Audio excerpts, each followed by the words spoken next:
a Eco já atua há mais de 20 anos na área de conservação da biodiversidade, mas a gente vem sentindo uma crescente no setor privado. E aí você também pode explorar, até se você também vem sentindo um pouco isso, talvez um pouco por conta da COP15, nas duas COPs, né, que aconteceram no ano passado, se você sentiu uma mescla entre as duas. Então, essa movimentação da empresa, de fato, se responsabilizar em relação aos impactos à biodiversidade em si. Então, se você puder compartilhar com a gente um pouco as ferramentas que a Natura vem utilizando para medir esses impactos, né, das atividades, das operações dessas quatro grandes marcas frente à biodiversidade. Então, você trazer um pouco de inovação, de desafio, ferramenta, todos esses aprendizados e também inovações que vocês atuam, seria muito incrível compartilhar com todo o público aí. Tá bom. Então, acho que num apanhado geral, o tema de preocupação, né, com o impacto e as dependências, né, que o negócio tem em relação à biodiversidade ou ativos de recursos naturais, acho que é um tema emergente e cada vez mais crescente, né. Acho que ele até se originou um pouquinho antes, né, do que a gente vinha para originalmente, né, tanto a COP, 26 quanto a COP, 15 deveriam ter ocorridos no ano de 2020. E aí, por conta da pandemia, elas foram postergadas. Então, acho que já tinha um desejo de como é que você tinha, por uma questão tanto de sinergismo, como também por uma questão, de conexão da importância, né, de uma agenda de perda de biodiversidade, que era já num mesmo tom do que vinha se tratando o tema de aquecimento global, né, com a parte do tratado, né, do Acordo de Paris. Então, acho que nesse sentido, acho que cada vez mais houve um envolvimento e a gente pode perceber isso no número crescente de empresas. A COP que a gente trata do tema de biodiversidade, ela é a cada 2 anos, diferente da COP de clima, que é anual. A COP de biodiversidade tem sempre muito menos participantes e nessa última edição, em dezembro de 2022, ela teve uma participação recorde. É claro que a gente sempre fica na dúvida se realmente ela tivesse ocorrido na China, né, em função da distância, se ainda assim a gente teria a mesma participação, mas acredito que sim. Eu inclusive, conheço algumas organizações que deixaram de participar na COP27 no Egito de clima, para focar todos os seus preparativos, inclusive por limitação de recursos financeiros, de participar apenas da COP15.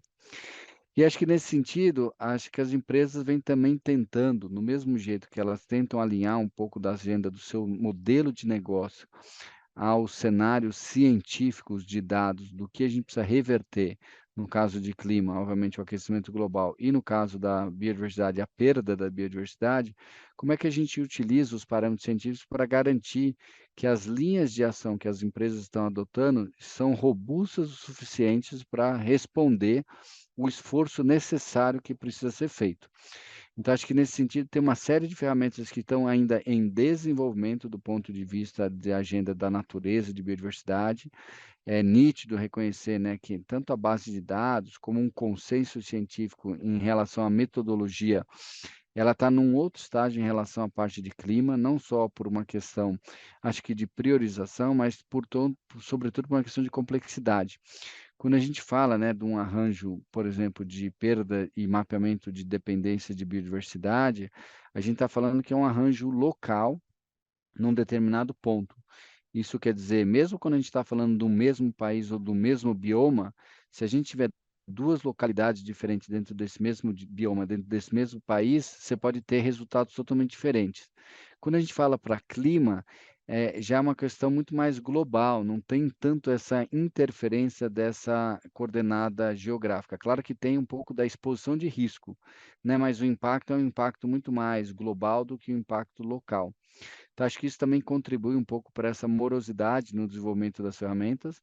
E acho que um outro aspecto, né, que a gente vem ressaltando muito, é que quando a gente fala principalmente da parte de natureza e de biodiversidade, você tem um aspecto que ultrapassa a dimensão ambiental, que entra na dimensão social, seja por populações indígenas ou por populações e comunidades tradicionais.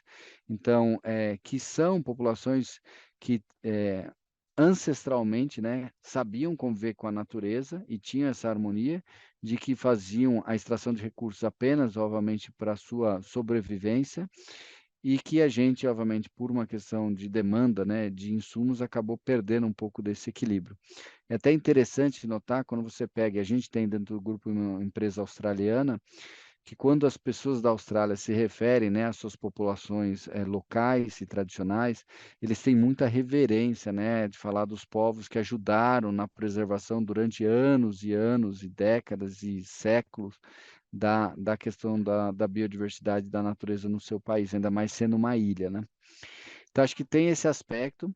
A gente vem participando já faz há 2 anos de um desenvolvimento de metas baseadas na ciência para a biodiversidade, que tenta estabelecer alguns critérios, uma metodologia que tem 5 passos, mas que até agora só foram liberados 2 passos iniciais, onde você começa a fazer um primeiro mapeamento de quais são as suas dependências, e um segundo você começa a fazer a análise, né, do seu modelo de negócio, sabendo quais são os seus principais fatores de riscos, né, como você se dá, né, nesse impacto.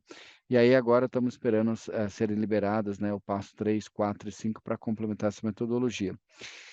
E é bem coincidência que em paralelo também está se discutindo um outro paralelo de natureza em relação à parte de clima, que ao invés de falar de métodos baseados na ciência para a natureza, que já existem para clima, você está falando do associação de riscos financeiros associados à questão da natureza, né? O famoso TNFD, que é muito similar ao TCFD, mudando novamente as dimensões.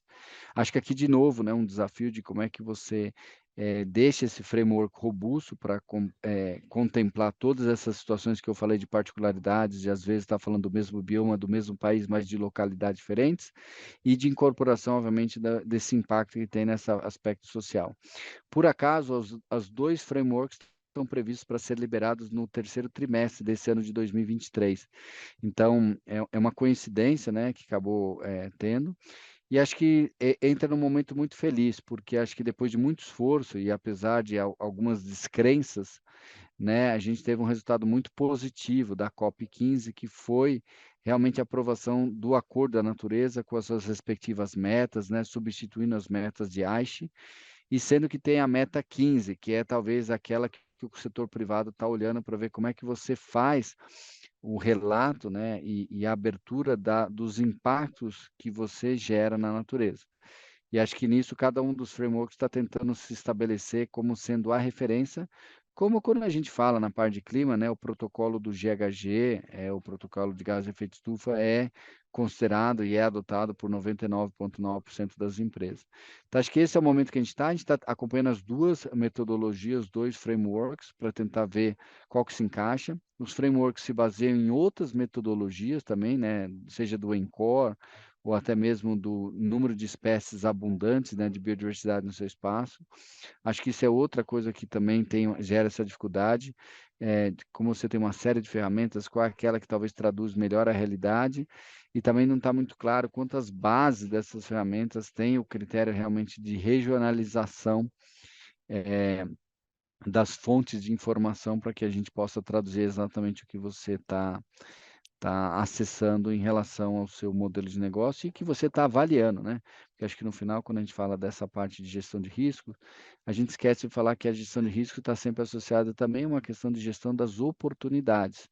E a oportunidade, às vezes, é você conseguir reagir num tempo mais curto em relação aos seus competidores, para conseguir se adequar e até mesmo ir além de uma prevenção de novas e futuras regulamentações, né? Acho que as empresas hoje têm muita postura, e muitas delas, de tentar falar: "Eu quero sair de uma agenda de cumprir as obrigações de condicionantes de licença de operação, ou até mesmo de uma obrigação, de lei. Eu quero ir além de uma questão de geração de impacto positivo", e a palavra que mais se fala é a palavra de regeneração. Eu quero tornar o meu modelo de negócios regenerativo. Nossa, depois de toda essa fala, veio mais um monte de pergunta aqui, mas acho que uma das que eu queria trazer é um pouco em relação a todas essas ferramentas que estão surgindo.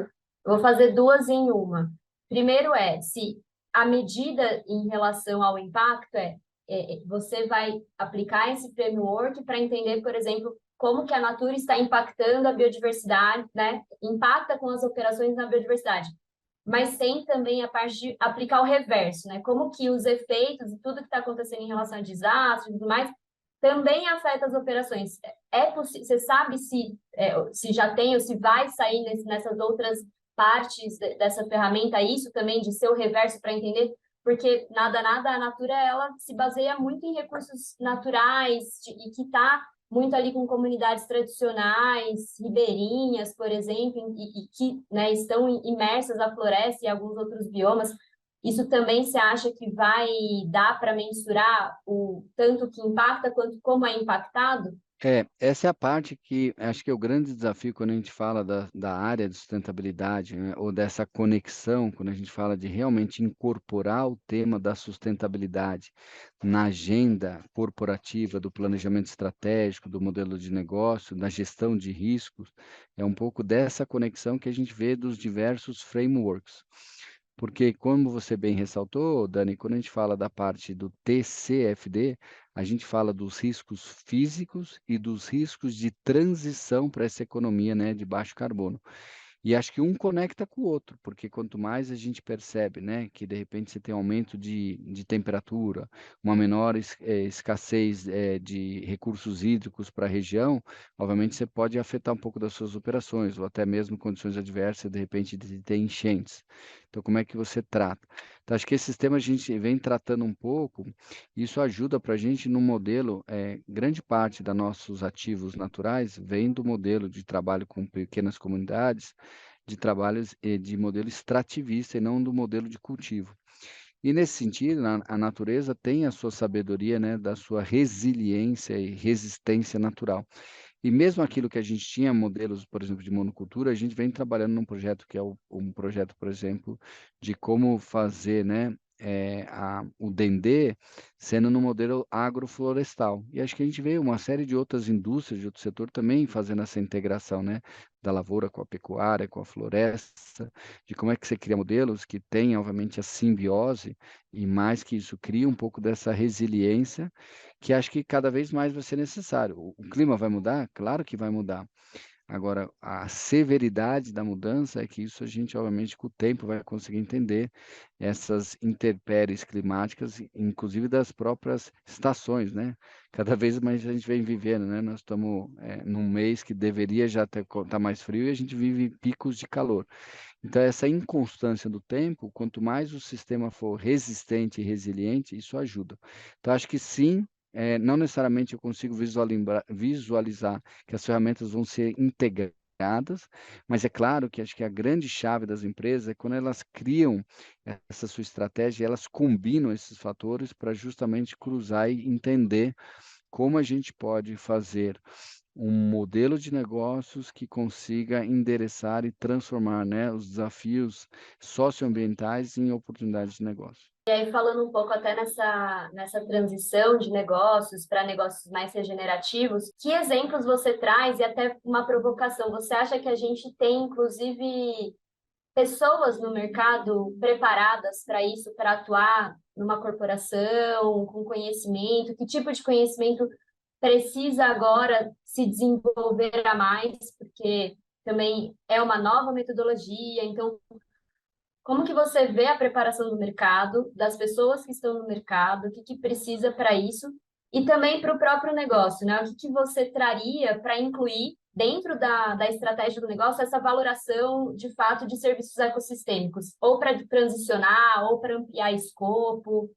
Acho que a gente tem 2 vertentes, né, acho que é a sua pergunta. Quando a gente pega um primeiro aspecto, é que cada vez mais isso não é uma função, uma responsabilidade da área de sustentabilidade, essa é uma função do negócio. Isso significa dizer, e muito provavelmente o negócio, obviamente, precisa ter a integração de diversas funções, e aí cada um somando um pouco dentro das suas competências e das suas responsabilidades. Então eu vejo hoje cada vez mais uma área, por exemplo, de riscos, tendo que conseguir incorporar na sua matriz de riscos esses novos elementos.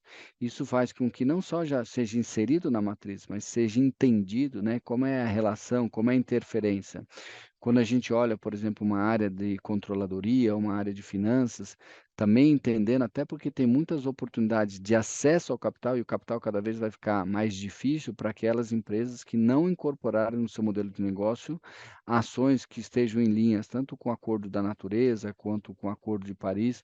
Então, esse contexto cada vez mais vai ser ampliado, e aí a gente vai começar a perceber que isso não são ações que devem ser limitadas ao relatório anual, que isso realmente deve estar no dia a dia da empresa, conectando a estratégia de inovação, a prestação de serviços, né? Então, acho que esse é o modelo que a gente vem tido essa mudança. A gente percebe, sim, obviamente, muitos dos meus pares, né, que trabalham em outros departamentos, tendo interesse e se aprofundando em cursos para entender um pouco mais da dinâmica, tomando a frente em alguns projetos, o que é muito feliz para a gente ver, porque quando a gente olha, realmente a responsabilidade tem que ser puxada pela área principal, que detém a responsabilidade do tema, e que não deve ser limitada. É claro que a sustentabilidade tem o papel de provocar e de puxar, né, esse pontapé inicial, mas que se não vem acompanhado das demais áreas, depois quando você implementa a solução, pode ser que uma solução que não captura exatamente as demandas de cada uma das áreas. Então, acho que esse é um papel que a gente vê. Acho que a gente também vê muito essa questão cada vez mais, as pessoas tendo um papel que se expande além da sua caixa, né, do seu departamento, as empresas trabalhando com modelos ágeis, onde a gente tem que zelar pelo modelo de negócio como um todo, e se preocupando, né, a trazer essa informação por completo. Acho que as nossas redes, né, de relações também nos favorecem, né, nesse contato, que muitas vezes vem de estímulos, né, setoriais, ou até mesmo de movimentos do terceiro setor, que são transversais a diversos setores e que trazem, né, o movimento da preocupação e de como fazer um esforço coletivo, seja na hora de alavancar os resultados, seja na hora de padronizar as metodologias e os frameworks, mas até mesmo em alguns casos de como viabilizar isso do ponto de vista econômico das metodologias. Acho que ainda assim, o mercado não, quando a gente no quesito de avaliação dessas dependências e desses impactos de biodiversidade e natureza, tem um número de consultorias, muito menores do que as consultorias hoje que apoiam a agenda de clima, que é uma agenda mais, formalizada. Mas uma particularidade que a gente vem notando é que essas consultorias que acabam, obviamente, trabalhando os 2 temas, elas têm tentado, mesmo tendo uma sobreposição e um sinergismo dos temas, têm tentado separar, para que, obviamente, eles consigam ter os especialistas com o melhor repertório e a melhor bagagem para endereçar os 2 temas. Então isso é muito claro que a gente vem notando que aí tem uma separação dizendo: "Não, agora a gente dividiu, a nossa divisão que era de clima e biodiversidade, agora está separada entre clima e biodiversidade". E aí, vamos trabalhar com cenários futuro próximo. Com o resultado, né, que vocês estão fazendo essa pilotagem aí dessas duas partes só que foram lançadas de framework, como que você vislumbra, por exemplo, caso venha um resultado de fato que tenha que ter uma mudança de fato de escopo de negócio, ou às vezes numa linha ou numa marca? Como que você vê a posição em relação a toda a gestão da Natura como um todo, recebendo esse tipo de resultado? Por isso que quando a gente fala, né, que as metodologias, né, elas têm obviamente tanto a parte da governança, quanto a parte de métricas, quanto a parte de metas. E acho que quando a gente fala um pouco de quanto isso está permeado na governança, é quando a gente, por exemplo, faz uma validação, e a gente fez recentemente a validação que a gente está publicando no relatório anual em relação ao resultados do nosso TCFD, nesses riscos físicos, nesses riscos de transição, o olhar em cada uma das dimensões que a gente teve. E aí, quanto mais isso está permeado no negócio, isso tem acesso às várias instâncias, desde o planejamento estratégico, da governança corporativa, do conselho de administração da empresa, do comitê executivo da empresa, fazendo com que a gente tenha visibilidade e ao permear isso dentro, obviamente, dos processos, isso garante, né, que você possa, numa eventualidade, fazer os ajustes necessários nos processos do modelo de negócio e, eventualmente, em parte do seu portfólio de produtos. E aí, para fechar, já, Keivan, queria trazer uma última pergunta, mais até inspiracional para todo mundo que vai ler e te ouvir, ver. nessa entrevista, nesse bate-papo, sobre para você trazer referências ou de leitura, ou de podcast, ou até mesmo de curso, trazer suas referências todas de como você vai se tornando cada vez mais profundo e técnico no tema e na direção de sustentabilidade. Acho que cada vez mais, né, quando a gente olha, esse é um tema que vai ser divulgado e vai ser tratado, porque o que foi acordado em Montreal, ele precisa agora sair de um acordo de um papel para ser implementado. E cada país, obviamente, pode implementar de uma maneira diferente. Então, você vê diversas organizações do terceiro setor se mobilizando, né, inclusive com o setor privado, para como dar suporte, né, para os setores públicos, de forma, e para os governos, tentar conseguir criar um mecanismo de como operacionalizar esse processo. Acho que uma dica que eu dou é que hoje a gente vê muitos cursos, quando a gente fala muito do tema de regeneração, mas que não se limita à parte de regeneração, por exemplo, ambiental. Acho que tem muitos cursos que tratam da regeneração econômica, né? Seja da teoria Donuts e outros. Então, acho que vale a pena começar desde, às vezes, pequenos TEDs, The Kate Raworth, e outros, que a gente consiga ter um pouco desse primeiro olhar, né? Tem um relatório, né, do professor Dagusta, que traz um pouco no paralelo, né, que foi o relatório Stearns para clima, que também tem algumas conclusões para as pessoas olharem. E acho que principalmente, né, quem está interessado, né, tem uma série de organizações que estão oferecendo os cursos. E acho que quando você tangibilizou esse último comentário, como a gente percebe hoje que, inclusive, pessoas, né, membros de conselho de empresa, tendo a sua responsabilidade, falam, não, eu preciso me conscientizar, porque no final, muitos desses questionários, quando avaliam um pouco da robustez da maturidade de atuação das empresas, vão perguntar qual é a instância máxima que tem a governança e o accountability sobre o tema. E que não é que o tema é apresentado ao conselho de administração, é o conselho de administração tendo gestão sobre o tema. E às vezes muitos questionários vão perguntar não só quem é que tem a gestão, mas qual é a expertise que os membros do conselho têm sobre esse determinado tema, quantas horas esse tema é levado na agenda do conselho de administração e afins. Então, acho que cada vez mais a gente vê esse interesse e é muito gratificante quando a gente vai às vezes, compartilhar um pouco desse conhecimento e fazer algumas mesas redondas, do nível de perguntas que a gente recebe no final, que ajudam a perceber tanto uma necessidade de compartilhamento de casos práticos, como ao mesmo tempo de uma necessidade de, por onde eu começo? Então, muitas empresas, né, ainda mais quando elas falam de menor porte, sempre ficam com a dificuldade. Como eu alinho isso, né, ao meu negócio? E aí eu falo que às vezes o setor, né, business to business tem uma facilidade porque o cliente final dele é um cliente que provavelmente uma empresa que às vezes é de maior porte e que vai demandar, porque obviamente já sabe que ela vai precisar relatar isso na pegada de carbono, na pegada ambiental do seu produto. Enquanto que as empresas, né, como é o nosso caso, que são business to consumer, às vezes o consumidor não tem tamanho essa consciência, né? Então, só lembrando que a Natura tem no seu portfólio a linha Ecos desde o ano 2000, que traz esse fomento do que a gente chama da economia da floresta de pé.